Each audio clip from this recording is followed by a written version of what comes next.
Gun safety. We hear it all the time. In fact, it's a phrase that's often hijacked from the wackos who are trying to confiscate, ban, and do everything they can to infringe upon the Second Amendment and all of our rights. Who are the ones who really tout, who really champion gun safety?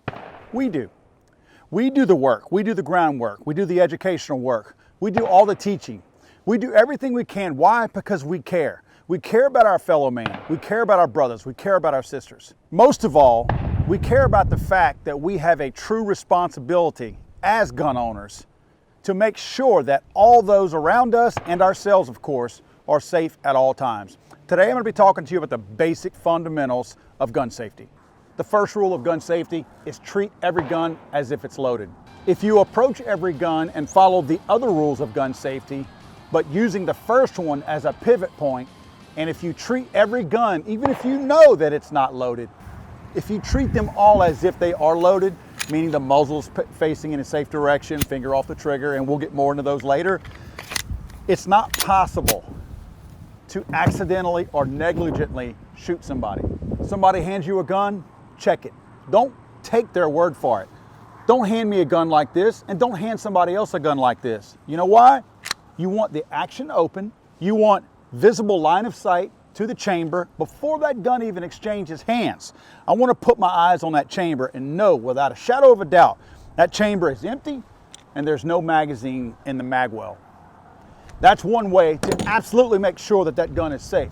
Now, when you hand me that gun, I'm not going to take your word for it, and I'm not just going to look at it and then close the slide and do whatever I want. I am still going to take that gun from you. I am still going to work the slide. I'm still going to lock it open, and I'm going to look into it to make sure. Now, at that point, I'm still not muzzling everybody with the gun. I'm still not going to do that. That's still a no-no. Those are some of the other rules that we'll go into in a second. The point being that if you ensure, no matter what anybody else says, tells you, insinuates, or whatever, if you yourself inspect every gun as it passes from somebody else's hands to your hands and out of your hands, you know that you're not handing somebody else a loaded firearm. And you can also prevent trouble when somebody does hand you a loaded firearm, because it will most likely happen in your lifetime. I've had many loaded guns handed to me as if somebody thinking that because there wasn't maybe one in the chamber or something like that, that it was okay to do. No, do not leave a loaded magazine. Do not put this magazine in there. Right now, I know that this chamber is empty. This is still not an acceptable way to hand somebody a gun. Because if I decide that now I want to see if the weapon is clear, I'm going to rack the slide back. It's not going to lock open because it's full, so it slides back forward again. When I racked that slide rearward, I was looking at an empty chamber. However, it grabbed the round and it sent it into the chamber. I have one in the chamber now. Last thing I want to do is have somebody walking around with this thing. You want to hand this to somebody wide open like this, no magazine in the mag well. Same thing with a shotgun for the most part. If it's a pump shotgun, lock the action open. If it's a semi-automatic shotgun, lock the action open. There's a way to do that as well. There's easy ways to show somebody that you're handing them a completely empty firearm. And this way also I can look in the magazine tube and I can tell if I have any additional rounds in the magazine tube. Same with the AR-15. Bolt locked open, no magazine in the mag well. I can visibly check this firearm right now and know that I'm completely safe to transport it, handle it, or do whatever else I want to with it.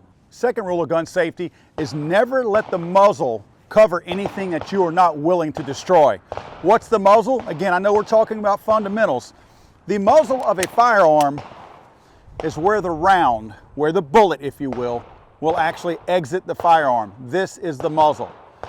Obviously, you have an imaginary straight line that extends past that. So no matter how far out away from this pistol, this firearm that I am, that's still considered muzzling somebody. It doesn't have to be right in front of it. So whether I'm standing right here, muzzling somebody, or I'm 10 or 15 feet away, or 100 feet away, if I sweep this muzzle across that person where that imaginary line, let's say if we had a flashlight or a laser on here, if that light or that laser crossed that individual, I muzzled them. Again, doesn't matter how far away I am. I don't care if you think ballistically that round cannot reach that person. That person is still in a danger zone. This is probably, in my humble opinion, the most important rule out of all the rules of gun safety. The reason why I say that is, if you never, ever muzzle yourself or anybody else, it's impossible for you to accidentally or negligently shoot somebody. In other words, if I'm trying to go past this person, and I'm not suggesting you go up in the air, but what if you did this? Even if some fool accidentally put his finger on the trigger, which that's one of the next rules of gun safety, even if I were doing that and accidentally popped off a round, I still haven't shot this person because I went around them. I never muzzled them. Everything I did was completely avoiding flashing or muzzling this person with the muzzle of my firearm. So if you never, ever, ever, ever muzzle anything or anyone with your firearm, I don't care how negligent you are on the other rules, and I'm not saying it's okay to be negligent on the other rules, but I don't care how careless you are. If you are truly not muzzling anything or anyone ever, no one will ever be negligently shot by you. So I'm ensuring that, number one, I do not have a loaded firearm and I'm treating this as if it were, and I'm not muzzling this person. You don't take this and go, hey Billy, gun's clear, here you go.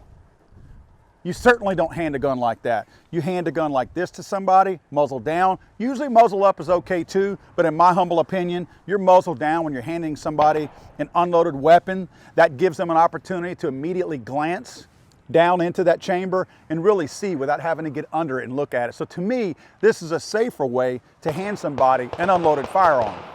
Rule number 3, keep your finger off the trigger until you've acquired your target and you have, whether it's a red dot, crosshairs, maybe a post, but your sights are on the target that you intend to shoot, not just down range. It's not okay whenever I'm looking at all of my targets down range to raise up thinking that just because I'm not going to muzzle somebody that I think I'm pointed at least in a somewhat safe direction, that now it's okay to go ahead and jam my finger into that trigger guard. No, it's still not okay because I have not acquired my target yet. You want to make sure that you only put your finger, crosshairs are on my target, now I'm ready, I can engage now, finger goes on the trigger, and I shoot. That's the only time you do it. Again, a lot of these things are pretty common sense. If you're following some of the rules of gun safety, you can prevent negligent discharges. But if you're following all the rules of gun safety, all of these things kind of compound on one another and work with one another, making absolutely sure that there's nothing that can possibly and potentially happen that you don't have full control over. The last rule of gun safety, be aware of your target and everything that's beyond it. What I mean by that is anything that's past it, anything that's downrange. If I intend to engage any of these targets right here, including these steels that you see a little bit further down, notice that I've got my rubber dummy over here. Let's envision that that's a person. That person is downrange. It doesn't have to be directly behind your actually intended target to be in danger zone. If that person, if I have an imaginary line in front of my feet, and the proper place to be shooting is that way, anything forward of me is in the danger zone. Anything. Again, it does not have to be directly in line with or behind my target. This dummy over here that you see at the end of my finger is in the danger zone, even though it's a good 15 or 20 feet to the right, to the left of what my intended target would be. It's important that we recognize and identify our danger zone as being everything forward of your muzzle. Friends, like I said at the beginning of the video, we're the ones who do all the hard work. We do the true education. We do the groundwork. We do all the true hustling to make sure that our community, our neighbors, our friends, our family, and ourselves are safe with and around firearms. Don't be discouraged, don't be disappointed, and certainly don't be surprised that the anti-gun movement works so hard to hijack and figure out these little phrases that sound like catchphrases like gun sense, common sense. And now, gun safety. They try to pass these laws and call them gun safety laws. Let me ask you a question, and you will answer this, and you will know the answer as to why the anti-gun movement is truly not concerned with actual gun safety. All they care about is confiscation and banning. When was the last time you saw an anti-gun organization, whether it's one of Bloomberg's many well-funded organizations, or any other anti-gun organization, when's the last time you saw one of them truly educating people on gun safety? They use those two words together, gun safety, but not one time, at least I've never seen it, not one time have I seen any of these organizations showing these very rules that I just went over with you, the 4 basic fundamental rules of gun safety. When have you ever seen anybody from the anti-gun movement repeat any of those? Why wouldn't they? They're pretty basic and they're pretty common sense. If they're talking about common sense and common gun sense, why wouldn't they mention the 4 things that will absolutely prevent somebody from harming another person with a firearm if they really care about gun safety? They don't, guys. We do. It's our job. Don't worry about them. We continue to follow these rules of gun safety. And if we follow them diligently, we give that anti-gun movement a whole lot less ammunition, pun intended, to use for their numbers and to pad their numbers. We already know they include numbers in there that don't belong in there, like suicides and gang-related shootings. But at least we can prevent the accidental shootings. And by God, I'm not worried about their numbers so much that I'm worried about my fellow man. I'm worried about the children out there that have irresponsible adults and handlers and caregivers with them that are allowing a lot of these things to happen. If we do our jobs as friends, advocates of gun safety, parents, these children do not get hurt and they absolutely don't get killed accidentally or negligently. Guys, never be afraid to be the safest one in the room and the deadliest.